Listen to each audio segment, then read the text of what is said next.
রাষ্ট্রপতির বাসভবন বঙ্গভবনের দরবার হল থেকে শেখ মুজিবুর রহমানের ছবি সরানো নিয়ে রাজনৈতিক মহলে আলোচনা সমালোচনা তুঙ্গে।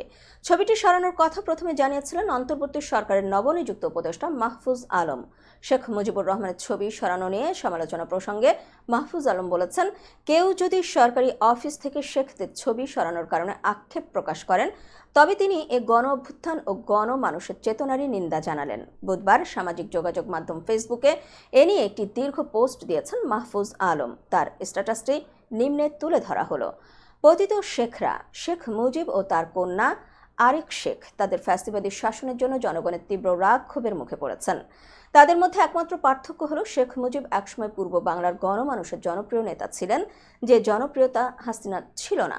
জনগণ পাকিস্তানি নির্যাতন নিপীড়নের বিরুদ্ধে তার নেতৃত্ব অনুসরণ করেছিলেন, কিন্তু ৭১-এর পর তিনি নিজেই একজন অত্যাচারী হয়ে ওঠেন। মুজিববাদের প্রতি তার সমর্থন ও পৃষ্ঠপোষকতার জন্য ১৯৭১-এর পর বাংলাদেশ পঙ্গু ও বিভক্ত হয়ে পড়েছিল।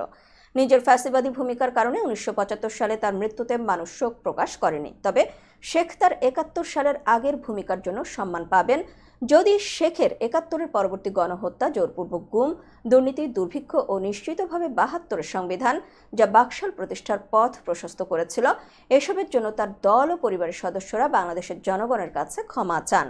শেখের কন্যার ফ্যাসিবাদী শাসনের কথাও তাদের স্বীকার করা, ক্ষমা চাওয়া এবং এজন্য বিচারের মুখোমুখি হওয়া উচিত। তিনি শেখ মুজিবকে একজন ঠাট্টা, বিদ্রূপ ও উপহাসের পাত্র বানিয়েছিলেন। তাদের উচিত মুজিববাদী রাজনীতি ও শেখ পরিবারের বন্দনা পরিহার করা।